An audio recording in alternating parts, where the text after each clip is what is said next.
Amy Gerster-Cope, where are you Zooming this interview from? It's so great to see you. It's so great to see you, Catherine. I'm in Colorado Springs, Colorado, where we've been for, let's see, we moved here in 2016 when our son Alex was starting sixth grade. So that's where I'm sitting in Colorado Springs. Oh my gosh. How's the weather in Colorado? It's pretty hot today. We're in the 90s, but it's not swampy because we don't have the humidity like you do in Kansas. So it's a dry heat, but I love it. And, just make me feel bad, but can you see mountains from where you are? Yes, I can. All I have to do is go like this. Oh, there's the mountains. Fine. Oh, there's the mountains. Okay, rub it in. They're right there. Well, I had this idea of doing these interviews as a way to let our patrons kind of know a little bit more about all the musicians that they've seen over the years. And you certainly have played a few concerts at the barn. But the first question I'm going to ask you is, did you have a COVID project or a COVID music project that you want to share? That's a good question. It's one of those things that when this all started, I didn't know what to do with myself at first. I felt like I just went in circles. I went this way and then I went that way. And then I went this way and then I went that way. And then I just crashed and took a nap for about 2 weeks. But you do that all the time anyway. But you know how as you get into your life and your teaching and your profession, and there's always these things that you say, one of these days I'm going to do this. One of these days I'm going to do this. And all of a sudden one morning I woke up and I thought, I think that day is here. I think it's here. I think what I'm seeing and understanding in the world right now, that time is here. I'm getting that chunk of time to explore some things. Like there's going to be a lot of practicing going on, which seems kind of weird, or a lot of rehearsing, but there's going to be a really special time right now. I felt like to do some deep thinking and some slow reading, really slow reading. And this might sound kind of goofy, but when we lived in Oregon, Andy and I both played with the Oregon Bach Festival. And I would say that experience of playing in that festival for 12 years under Helmut Rilling was probably, for me, one of the most impacting experiences of my musical life. It brought all the elements, all the teaching, all the chamber music, all the symphonic playing. It brought for me text and music together. It helped me understand the phonetics of what's happening and why we phrase the way we do, and helping me to understand even better that when we're playing chamber music together, why one musician might want to take more time in one place than another, and how sometimes it's hard to describe. But there is a certain, it's not just the beat or the rhythm, it's built into the language. And I've always loved language. I lived in Germany for about 10 years and I studied German, and I can speak and read and write and goof around with my friends on Zoom that live in Germany. And there's something about text and music and language, and it all simmers underneath that piece that's on your music stand. And you go to rehearsal with these ideas of what it should sound like, or where we're going to slow down or get louder or get softer, or where we're going to take time. And I've always wondered why it is, if we're all playing the same piece and all listening, to various recordings, but it's all the same thing, why sometimes it's so hard to agree or to agree to disagree.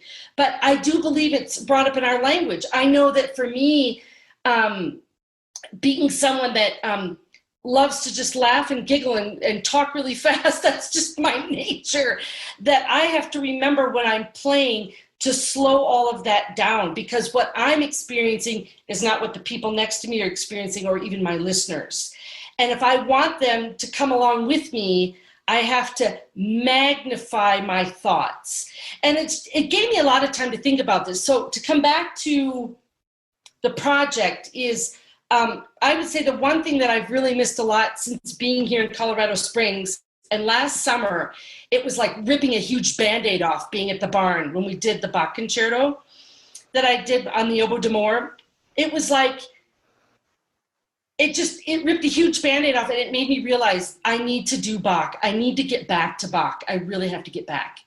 So when I realized, okay, we're going to have some time in front of us. I got out all of my Bach scores, all of my Bach books. I found a few others. One I had sent from London. And I have just been reading and reading the history of Bach and his training and just all of his ways and being a church musician and all the various chapters of his life, how he moved around and how he wrote different types of music at different periods of his life, depending on who his boss was. This prince or that situation, this church, that church. And just sort of following this very simple man's journey to put, enough food on the table for all of his 20 plus children, and how impacting his music is still to this day to, not just to me personally in my experience, but I think of all the music I've studied, all the music I've played, all the new music I've played, composers that are living that I have visited with, we have all studied his chorales and his counterpoints at some point in our life. And maybe it's not right at the tip of our fingers, but it's always there underneath.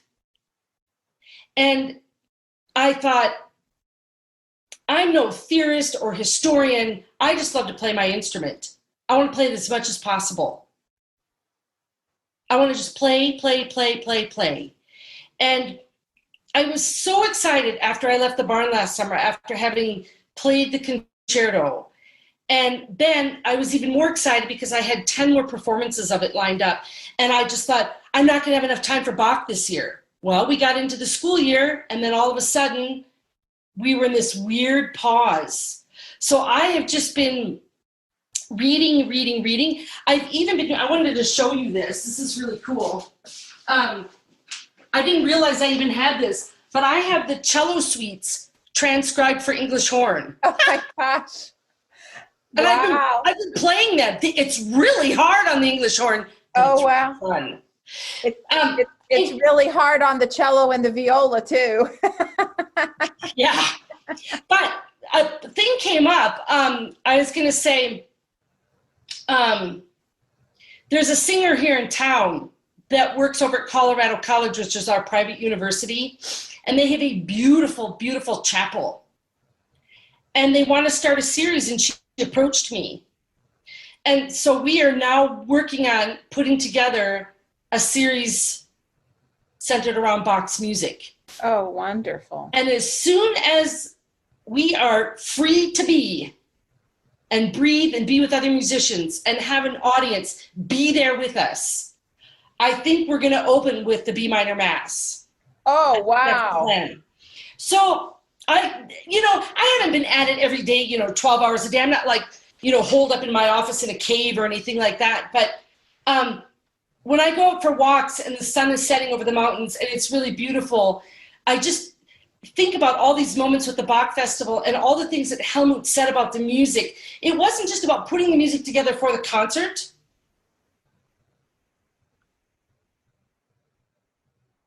It wasn't just about putting the music together for the concert and rehearsing it, but it was about, he would always highlight 4 or 5 moments that were incredibly important for us to be aware of in any particular cantata we were doing, or, the Mass, or the Passions.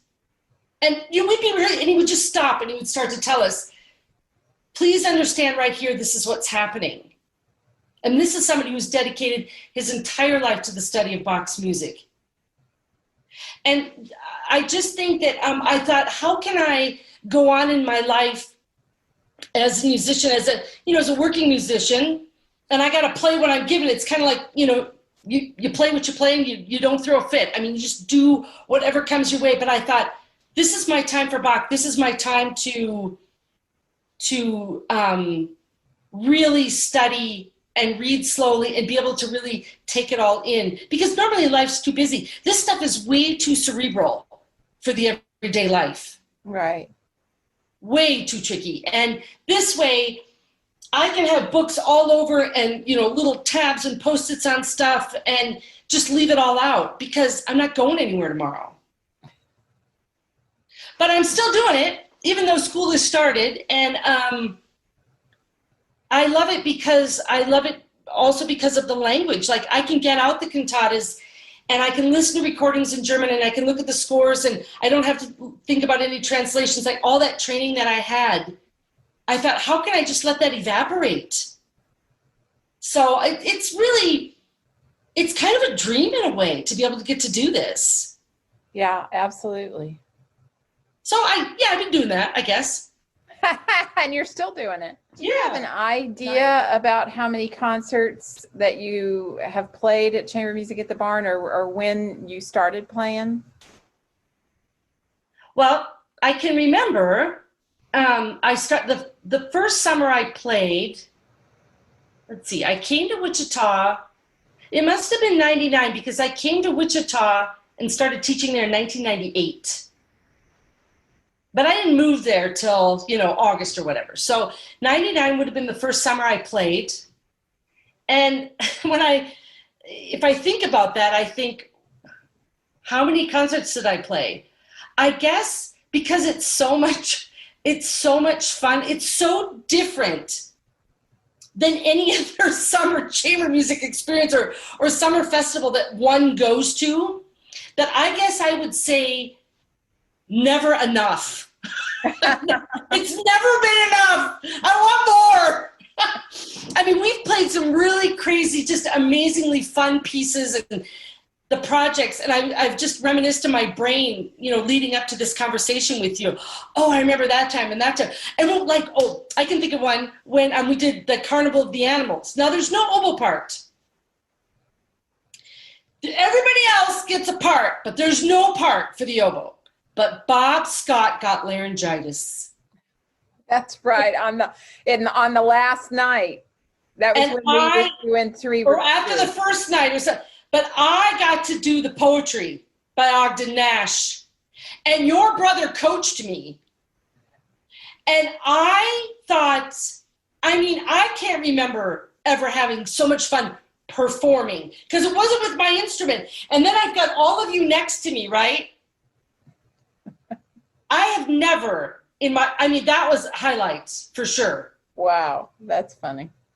But can I add this, and you can even edit it out if you want, if it's inappropriate for, So after that concert, we were in the barn. All the patrons had left. This isn't inappropriate. It's just funny. But it's not very serious. I don't know how serious I'm supposed to be. All the patrons, we had said goodbye to everybody. And I remember Bob coming in saying, we probably should get the crowd out because there's a storm coming. So we said our goodbyes and everybody left and we thanked everybody for coming like we always do. And we were still in the barn and we were kind of packing up some stuff because there was a lot of stuff for that concert. And everything had to kind of be reset and organized to be all ready to go. And we were having a little sip of wine. Well, a storm came. And I'm talking like golf ball size hail. It was deafening. It was so loud. And I was in the barn, I think, with you and Fran Shelley and Laura Kennedy. And Fran went over and she picked up J.C. Combs' mallets. And she said, this is a couple glasses of wine later, I can play the xylophone. And she went over and she starts playing that lick, his lick from the Animals. And I guess you had to be there, but we were howling. The sound of the hail was so deafening. And then there's Fran, where was the video camera then? And she's over there just going wild on that xylophone. And we are just laughing. I don't know. You had to be there, but I can recall that and be as happy as anybody. So do you think, is there any special reason why you enjoy, you made a statement about it's unlike any other place to play chamber music. Why do you think it's different to play chamber music at the barn or at Prairie Pines at the barn? Well, it's an incredibly beautiful place to start. It's an incredibly special place for me and for my family. My son was born in a barn. He was born in 2004, and that was the week that you had programmed the Villa Lobos, the Bachianas Brasilianas, the number 5 with all the cellos. And we thought, can Andy actually do this concert? I mean, we were supposed to have a baby any minute. Like, is this going to happen? And it did. And we had Alex on July 8th, best day of my whole life. And Andy immediately started rehearsing with all of the cellists in town, getting ready for that concert. And my mom came in, and so I was really glad to have a babysitter right away on the first day of, having a child. And I said, I got to go to the barn, I got to see this concert. So I went out to the barn, I think the second night maybe, and just saw everybody and heard the music. Well, I thought, Alex has to hear his dad play. So on the third night, I brought Alex out to the barn. I mean, he was only like 4 or 5 days old. And I swaddled him up and I brought him out to the barn. And I remember standing outside and I thought, this is such a beautiful piece. And Alex has to hear his daddy play for the first time. And it was just, I still remember standing there with him and watching him, and he was so happy. And now he's a cellist. He is. He and Andy they play all the time, duets downstairs. But yeah, I say my kid was born in a barn, because the first place I took him was Prairie Pines, was to a Barnes concert, and he was like 4 days old. Well, your son and your husband are incredibly intelligent because they love the C string. As do I. Probably my favorite string. Mm-hmm. But besides that, Catherine, I guess what I want to say about how is it different, because there's summer festivals all over. Many times after the barn, we scamper off to the next one and the next one and the next one. And always enjoy, the different venues. They're usually beautiful places and nice people and good food and, fun hosts to stay with and all of this. But for us, there's something about when I know what it's different. A music festival, that you get a contract in the mail and tells you what you're going to play. But you will send an email at some point, like in January or February. I'm thinking about, what would you guys think about? And it's like as soon as you utter those words or you send that email, it's just like, and we're very, very excited. And, Alex loves to go. And I mean, it's just, Mom, are we going to the barn? Are we going to the barn? And just this, the conversations that we have here and there about planning the music. And also, I think what's so cool is not only planning the programs and chatting it over, but talking about the chemistry of musicians that should play certain pieces together. And you don't get to do that at big music festivals. You show up, you sit where they tell you, you get your music, and you make great music, and you enjoy it. But the experience in Wichita at the barn and Prairie Pines it's the music, it's the planning, it's the conversations leading up, it's the chemistry, it's the love and the laughter. Not to sound silly or corny, but you consider all of those ingredients. You don't just say, well, I'm just going to hire these people to do this because then it'll sound the best. You want it to be the best and feel the best. And I've never in my life ever been part of any festival that does that.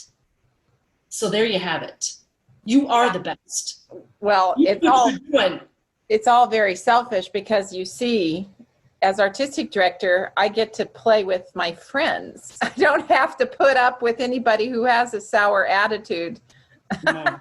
And we've all been at festivals where we had to play with somebody that Oh yeah. really liked to make other people's lives miserable. So I've been very, very blessed to be able to. You've mentioned some of my other questions already, but do you have any other really fond or outstanding memories, maybe of rehearsing or even performing chamber music, besides drinking wine and storms? I just think it's such a unique situation because there's a past for us and a present and hopefully still a future. I'm talking about the Kolb family. You know, Andy and I lived in Wichita, met in Wichita more or less. I mean, we knew each other in grad school, but we come back and to play chamber music with friends and colleagues, you know, that we don't see every day. Right. That we don't sit in meetings with. And so to come back and find out how somebody's doing or what they're doing and to see how they've changed too as a person and how this comes through in their music making. And to me, it's the sound in the barn is just perfect for chamber music. It just, and I love it that the patrons are sitting basically all around us except for behind us. So they're right there. I feel like we're just in an oversized living room and it's just, they're right there with us. And I can think of times like when we've done the camps and had such great moments and Walter Mays would come and talk to the kids and we'd, you know, demonstrate things in the music and it's just all of those things that make it so unique and so unlike any other situation. The rehearsals are just, there are just moments where, because we are not on the clock, that people can actually breathe in and breathe out their ideas. And you don't get that in any other situation in life. The second you walk out of that barn, you're back in the real world and you're on the clock. And when we are in that barn, we are with our friends, we are with our instruments and doing what makes our heart feel best. And it's the best ever. And there's just so many moments of music making and rehearsals and suggestions and ideas, things that I've carried with me that I think, oh yeah, I remember when somebody suggested that in a rehearsal one time. You know, there are two things I want to just add to what you said. I do always make a schedule, and I try to envision, you know, depending on how many people or the difficulty of the piece, you know, how much rehearsal that we're going to need. And we usually start rehearsing on a Sunday night and we put things together very fast. But one thing that is very true, because we're all friends, and we always want the music to be the best it possibly can be, I would say that schedule's kind of a living schedule. So if something's not going real well, I can always just say, or somebody else can say, hey, you know, can we meet an hour earlier? Because I think we just need a little extra time. Or can we shave off 30 minutes of lunch? Or can we just go ahead and go till 7? You know, everybody, because everybody I invite is a good person and a friend and a fabulous musician, everybody is always, we all just want the best product. And that extends to if somebody's feeling a little uncomfortable about their part or whatever, you know. So that's one thing I think that is very unique. And the other thing is I wanted to see if you remember, I've played the Mozart Oboe Quartet with you. I've had the privilege of playing it with you many times. But we have played it at least on one set of concerts at the barn. And I remember that particular concert, I had gotten Walter Mays to come out and talk about the oboe quartet. And he wrote some cadenzas for you. That's right. And you went quacko. And you said to the audience that you were forever changed because Walter Mays has written cadenzas to the Mozart oboe quartet. Yeah. Do you remember that? I remember it. I remember it very well. And I felt so honored that Walter heard what we were doing with the Mozart, because to me, that is some of the most buoyant, effervescent music. And that was happening. And the cadenzas that most oboists play are so standard for that quartet. I mean, in every recording, it's always the same cadenzas. And he came back and he had 5 cadenzas for me. And over the years, I have played that piece with other groups. And I keep my Walter cadenzas right with my score. I always play and people will say, where'd you get those cadenzas? And I'll say, let me tell you, Walter Mays. But I also remember it was when we did the Mozart quartet at that time at the barn when Walter wrote those. That was, again, a first for me playing that quartet. And it's hard. It's Mozart, it's hard, it's transparent, there's no hiding, everything counts. But there was one particular, I don't remember which night it was, but there was one particular performance and it went really well. And I remember I wasn't even off the stage and out into the porch. And I'm like, yeah, we did it, I got it, I did it. And Carrie Schmidt was there and she's jumping up and down and you know, it just, to feel like you didn't have to feel like an adult, you could still just feel like you were 12 years old at summer camp and you got your lick. And that's, you provide those opportunities for us to behave like that. Yeah. And just feel like absolute joy that has no boundaries. No boundaries, no limitations. Well, and I also think Mozart, if I wanted to list the most challenging composer to really feel completely fulfilled in a performance, if you have a major part, for me it would be something like a Mozart quartet, string quartet, or the symphony concertante, but something where I was really integral in the creation of it. I think people who are not musicians do not understand the complexity of having to have all of your technique exactly where it needs to be.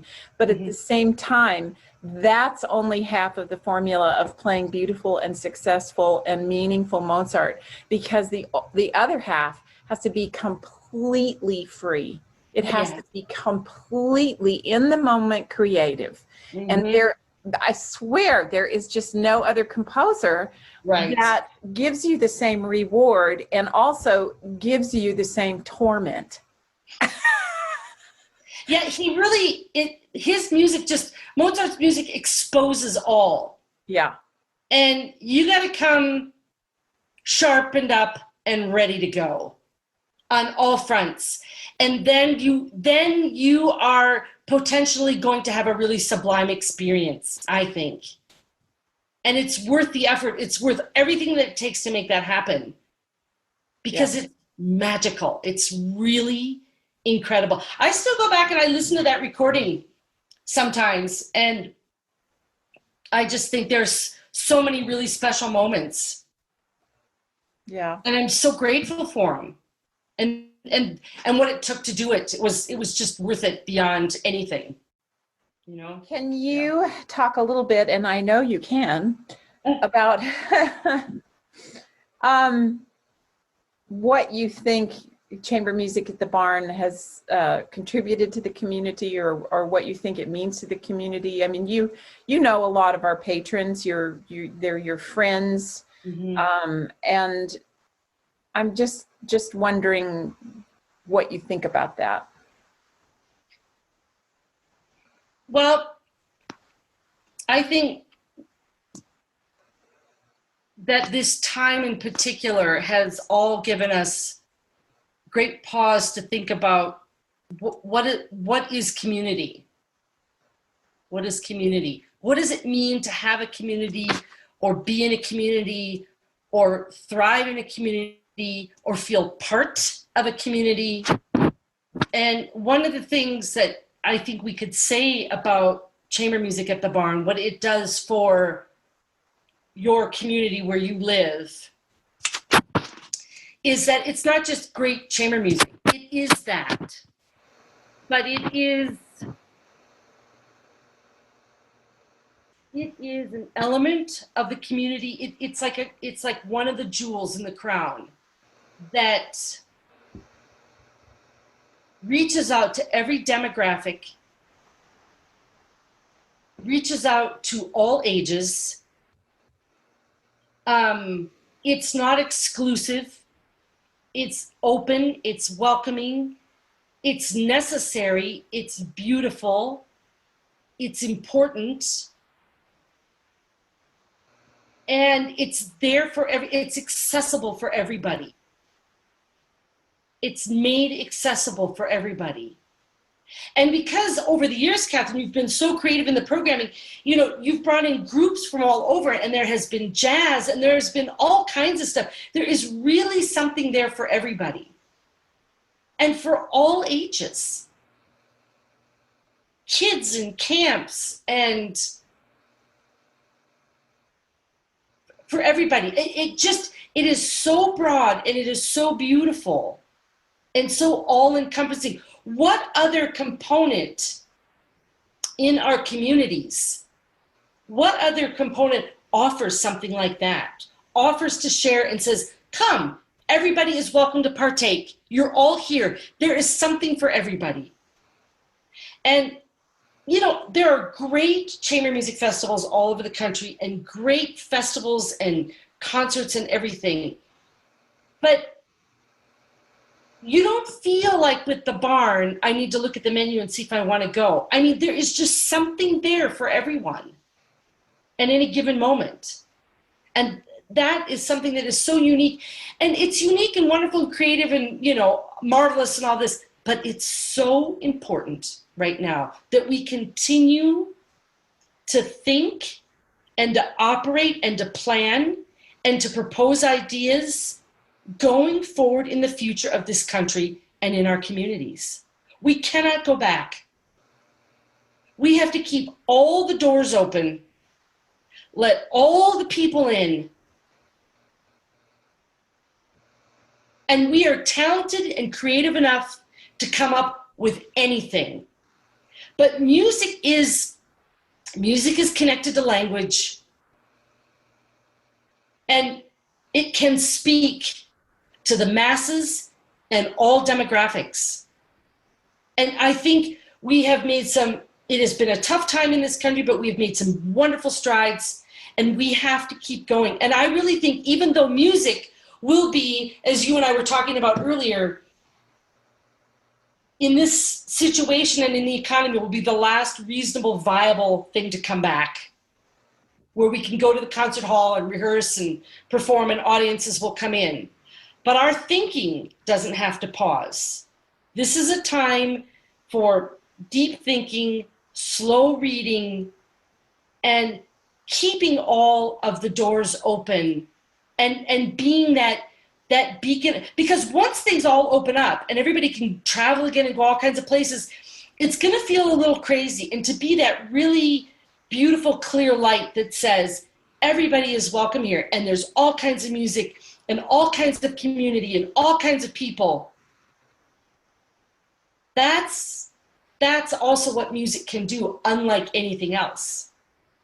Unlike any other entity in a community, I think music has that ability to do that.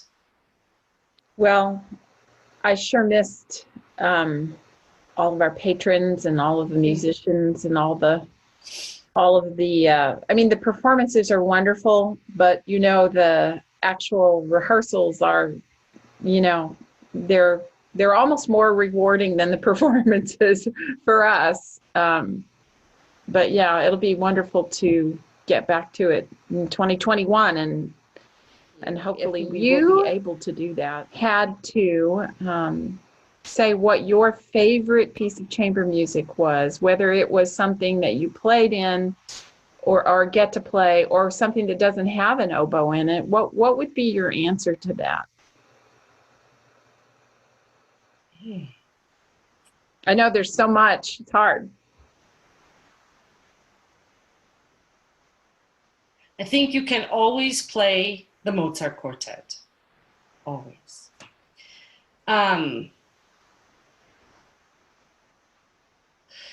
But I think there are some really, I don't know, boy, that really catches me. Anything that has lots of strings in it. Strings and oboe. It's hard to say. I'd have to think about that. I love the Britain. Britain is a great piece. And can you just share the name of that? Britain Quartet is what I think you're thinking of. Yeah, the Britain Quartet. The Fantasy Quartet? Yes, thank you. And there's an English piece I've been trying to think of. It's at the tip of my tongue, for oboe and string quintet or something like that. I can't think of it right now. There's just anything. I'm sorry. Anything we get to play at the barn. Anything we can play at the barn. Yeah, there you go. Oh, I know. Not Baroque music. I don't want to play any trio sonatas. Really? No, I don't like them. I don't want to play any like Telemann trio sonatas or. What about Bach trio sonatas? Yes, but there's better things to play. Oh, okay, fine. I'll just note that down. Note to self. Well, Miss Dr. Gersa-Kolb, it's so lovely to see you and get to talk to you, and thank you for your time. And I know people are just going to love hearing, you know, what you've been doing and some of the thoughts, and we miss you terribly here, and I'm very jealous about your little mountains. Oh yeah, they're right there. Oh, shut up.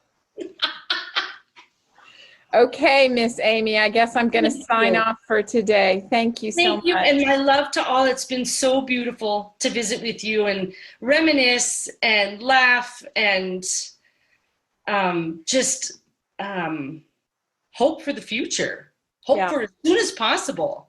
There you go. 2021, you got to come back. All right. Thank you, Catherine. Bye-bye.